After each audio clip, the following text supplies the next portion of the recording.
Halo semua, selamat datang kembali di channel YouTube Mentor ASN. Channel akan membahas seputar soal SKD pelaksanaan CPNS tahun 2026. Namun sebelum lanjut, teman-teman yang baru pertama kali menemukan channel YouTube ini, jangan lupa diklik tombol subscribe, aktifkan juga notifikasi loncengnya, sehingga ketika ada video terbaru dari kami, ada notifikasi yang akan muncul. Pada kesempatan video kali ini, kami akan kembali mengajak teman-teman untuk membahas soal TWK. Persiapan menghadapi pelaksanaan SKD CPNS tahun 2026. Seperti apa soal TWK pelaksanaan CPNS tahun 2026? Kita awali dengan pembahasan soal tugas pada video kami sebelumnya. Pada video kami sebelumnya, kami sudah membagikan soal tugas yang wajib teman-teman kerjakan. Ini berkaitan dengan situasi ketika terjadi gejolak global, IHSG atau Indeks Harga Saham Gabungan mengalami penurunan tajam akibat aksi jual besar-besaran investor. Kemudian, pemerintah mengeluarkan kebijakan berupa stabilisasi pasar untuk menjaga kepercayaan publik dan melindungi perekonomian nasional dari dampak yang lebih luas.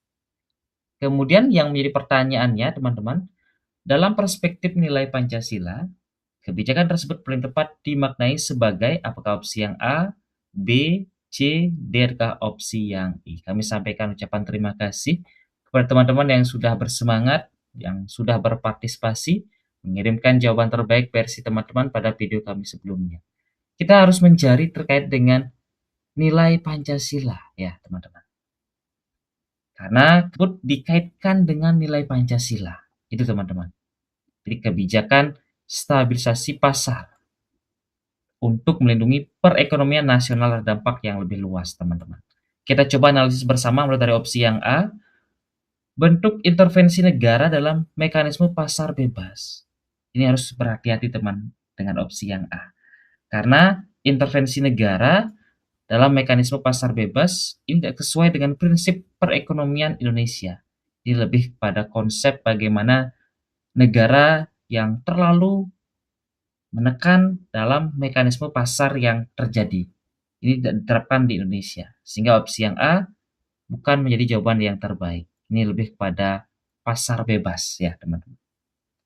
Berikutnya opsi yang B, upaya menjaga kedaulatan ekonomi nasional di tengah tekanan global.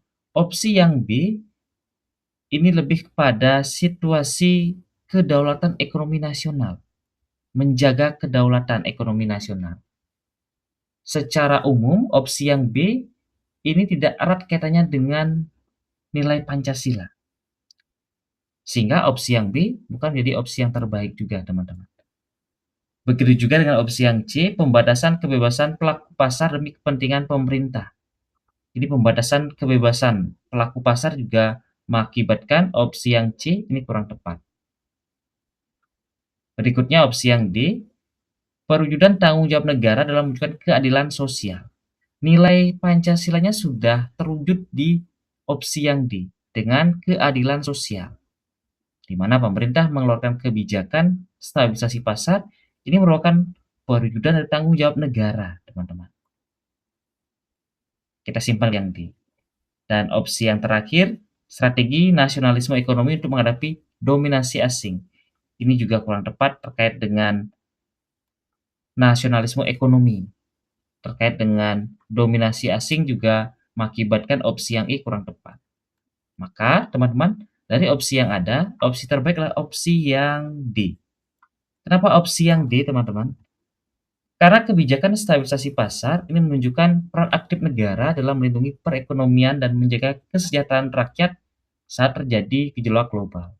Perlu juga teman-teman pahami bahwa terkait dengan perekonomian itu merupakan bagian dari nilai sila kelima, nilai keadilan sosial, di mana ini selaras dengan sila kelima Pancasila, yaitu mewujudkan keadilan sosial bagi seluruh rakyat Indonesia. Sekali lagi, opsi tepat opsi yang D. Kami sampaikan ucapan selamat kepada teman-teman yang sudah memilih opsi yang D. Baik teman-teman, kita lanjutkan kembali mulai dari soal yang pertama. Ini berkaitan dengan materi nasionalisme. Silakan teman-teman cermati dan dipilih yang mana sekiranya menjadi jawaban yang terbaik. 30 detik dimulai dari sekarang.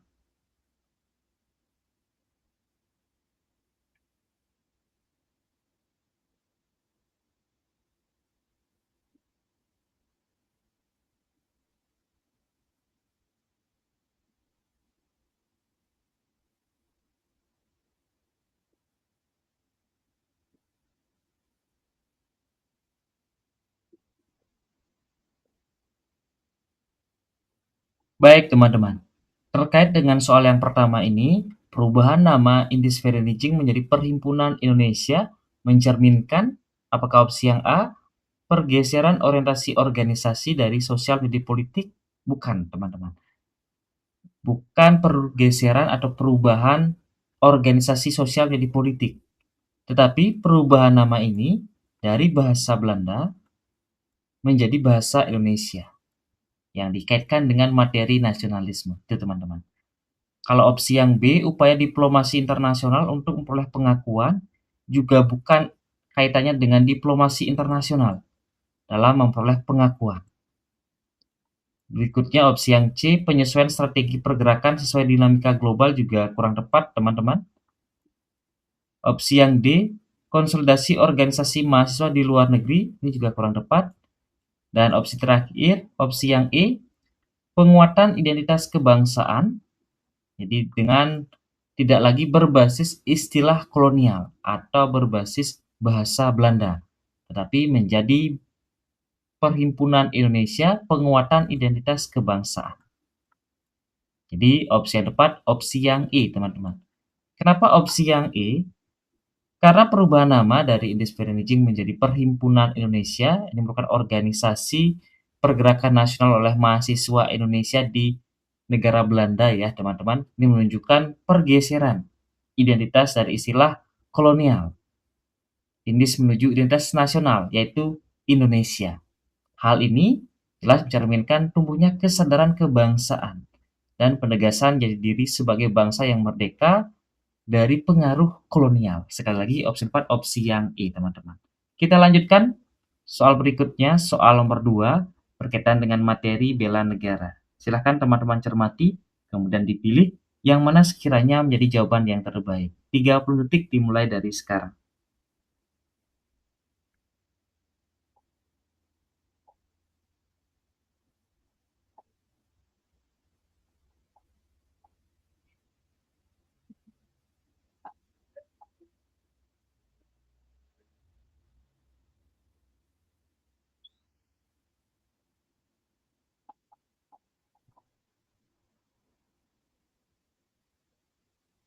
Baik teman-teman, terkait dengan soal nomor 2, penulis buku Seandainya Aku Seorang Belanda.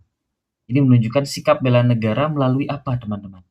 Jadi perlu teman-teman pahami bahwasanya ini merupakan buku yang dikarang oleh Ki Hajar Dewantara atau Suhardi Suryodiningrat. Dia menginginkan bagaimana apabila beliau sebagai seorang Belanda ini akan memberikan kesejahteraan, memberikan kemakmuran dan pelindungan kepada rakyat Indonesia. Ini di tengah penjajahan yang dilakukan oleh pihak Belanda ketika itu. Sehingga ini menunjukkan sikap bela negara. Melalui apa? Kita coba nanti satu persatu mulai dari opsi yang A, kritik terhadap feodalisme pribumi. Yang dikritik bukan pribuminya, tetapi kritik terhadap pihak kolonial Belanda. Sehingga opsi yang A ini kurang tepat. Berikutnya, opsi yang B, ini pembelaan terhadap rakyat yang tertindas kolonialisme. Kita simpan. Jadi, membela terhadap rakyat. Opsi yang C, dukungan terhadap sistem tanam paksa, bukan malah mendukung. Kalau tanam paksa ini berkaitan dengan penjajahan yang dilakukan oleh pihak Belanda ketika itu. Sehingga opsi yang C bukan menjadi jawaban yang terbaik. Opsi yang D, promosi perdagangan bebas Hindia Belanda juga kurang tepat. Karena kata kuncinya adalah sikap bela negara. Jadi membela negara, teman-teman. Dan opsi terakhir, netralitas terhadap konflik sosial ini juga kurang tepat. Jadi tidak memihak di sini ya, ada netral. Tapi dalam situasi ini, karangan buku oleh Ki Hajar Dewantara lah memihak terhadap perjuangan rakyat. Sehingga opsi yang terbaik adalah opsi yang B. Kenapa opsi yang B, teman-teman? Karena buku Seandainya Aku Seorang Belanda, ini karya Suwardi Suryodiningrat, ini merupakan bentuk kritik terhadap penjajahan Belanda. Melalui tulisan tersebut, penulis membela rakyat Indonesia yang tertindas dan menentang ketidakadilan kolonial. Jadi sikap ini mencerminkan nilai bela negara karena menunjukkan keberanian termasuk memperjuangkan martabat dan hak bangsa dari penindasan kolonial atau pihak asing. Sekali lagi teman-teman, opsi 4 opsi yang B. Selanjutnya, soal nomor 3 berkaitan dengan materi integritas. Silahkan dicermati teman-teman, 30 detik dimulai dari sekarang.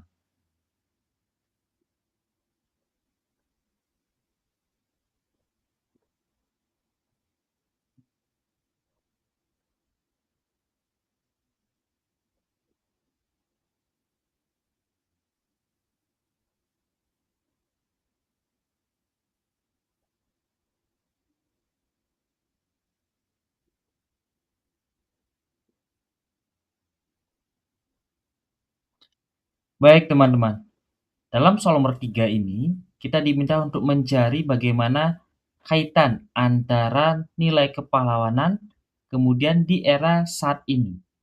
Dalam sejarah perjuangan Indonesia, banyak pahlawan yang mengorbankan jiwa dan raga demi mencapai kemerdekaan bangsa. Kemudian, nilai pengorbanan inilah warisan penting yang harus dijaga oleh generasi penerus, teman-teman.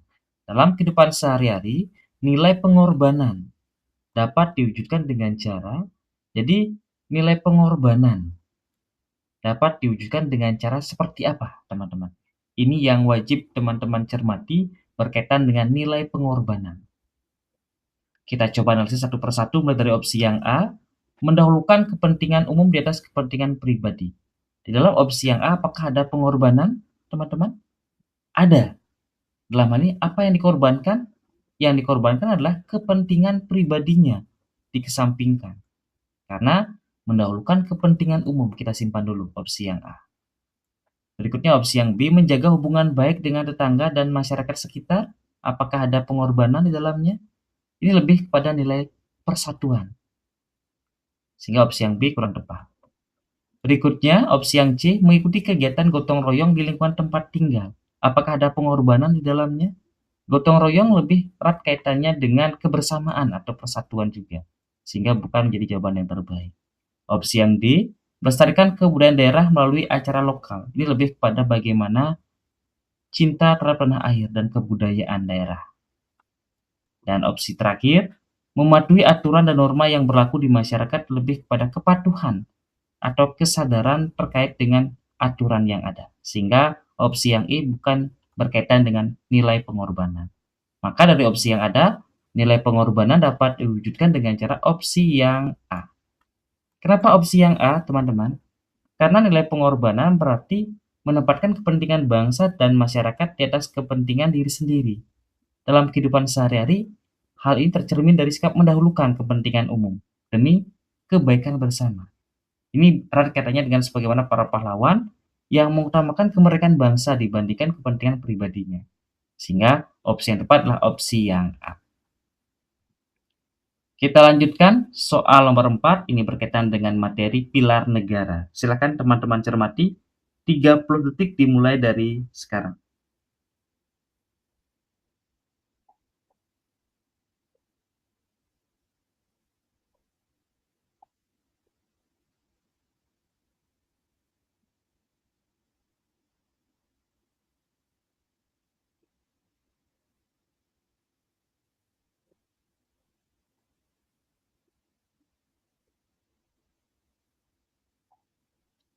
Baik teman-teman, ketika menemukan soal seperti ini, kita diminta untuk memperhatikan pernyataan 1 sampai dengan 7, bahkan sampai 8, kita langsung mencermati inti dari pertanyaannya.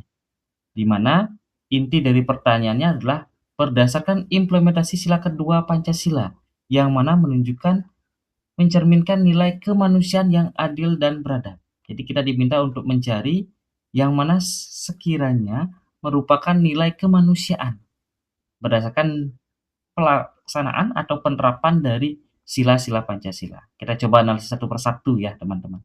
Mulai dari pernyataan yang pertama, mengakui persamaan derajat setiap manusia tanpa membedakan latar belakang sosial maupun budaya. Ini juga sila kedua. Benar ya teman-teman. Berikutnya, nomor 2, mengembangkan sikap tenggang rasa dan empati terhadap sesama. Ini juga sila kedua. Karena empati kepada sesama. Berikutnya, mengutamakan pemerataan hasil pembangunan demi kesejahteraan. Ini bukan sila kedua, teman-teman, tapi sila kelima. Sehingga yang ketiga bukan pernyataan dari sila kedua. Lanjut berikutnya, pernyataan yang keempat, tidak bertindak sewenang-wenang terhadap orang lain. Ini juga sila yang kedua. Berikutnya, pernyataan yang kelima, menghormati hak asasi manusia sebagai bagian dari martabat kemanusiaan. Jelas sila kedua terkait dengan hak asasi manusia, teman-teman. Berikutnya, pernyataan yang keenam, mendorong distribusi kekayaan nasional secara adil dan merata. Ini keadilan ya, sila kelima.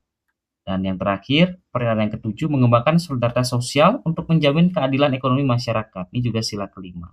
Maka yang menunjukkan nilai kemanusiaan adalah 1, 2, 4, dan 5. Opsi yang A, teman-teman. Sehingga opsi yang lain, 3, 6, dan 7 merupakan penerapan dari sila yang kelima. Sekali lagi teman-teman, opsi 4, opsi yang A. Soal nomor 5 dengan materi pilar negara. Silahkan teman-teman cermati 30 detik dimulai dari sekarang.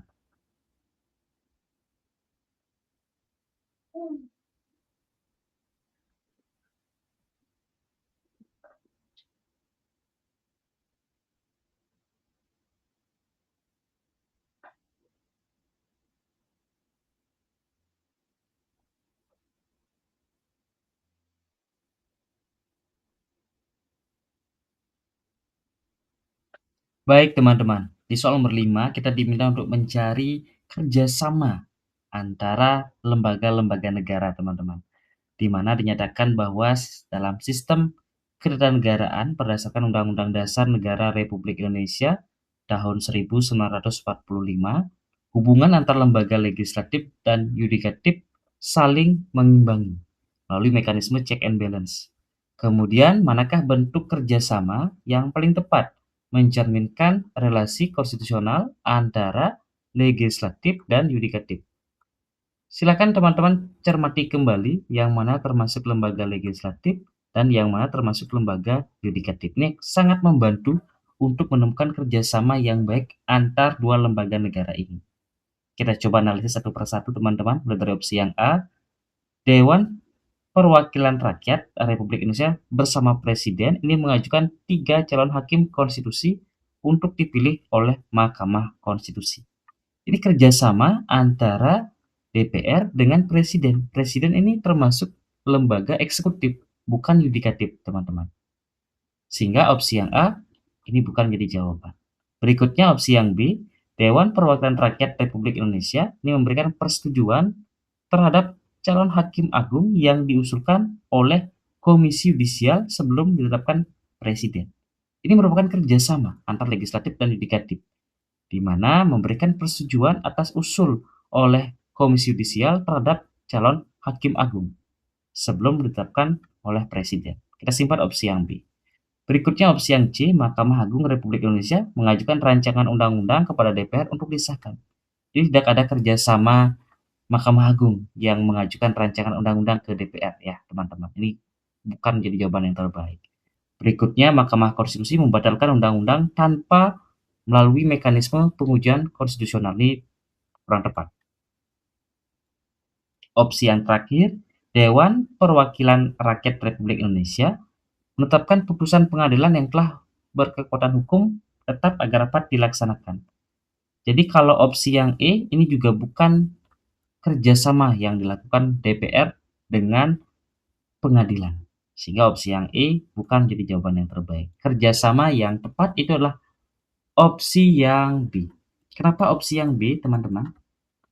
Karena dalam sistem check and balance sesuai dengan Undang-Undang Dasar kita, bahwa DPR memiliki kewenangan memberikan persetujuan terhadap calon hakim agung yang diusulkan oleh Komisi Yudisial sebelum ditetapkan oleh Presiden. Jadi mekanisme ini menunjukkan hubungan fungsional antara legislatif dan yudikatif, di mana DPR tidak berada di atas MA, tapi berperan dalam proses pengisian jabatan sebagai bentuk pengimbangan kekuasaan, disebut dengan check and balance. Sekali lagi, opsi tepat opsi yang B. Baik teman-teman, itu tadi berkaitan dengan soal yang sudah kita bahas. Seperti biasa di akhir video kami bagikan soal tugas yang wajib teman-teman kerjakan. Silakan dicermati yang mana sekiranya menjadi jawaban yang terbaik. Kemudian dipilih opsi A, B, C, D atau opsi yang E. Tuliskan di dalam kolom komentar teman-teman, disertai juga dengan alasan. Tetap dukung teman-teman channel YouTube ini terus berkembang dengan cara klik tombol subscribe, aktifkan juga notifikasi loncengnya. Jangan juga lupakan like, kemudian share sehingga banyak teman-teman pejuang CPNS tahun 2026 mendapatkan manfaat dari video yang kami bagikan. Tetap semangat belajar materi SKD CPNS tahun 2026 teman-teman. Sampai berjumpa di video kami berikutnya. Terima kasih.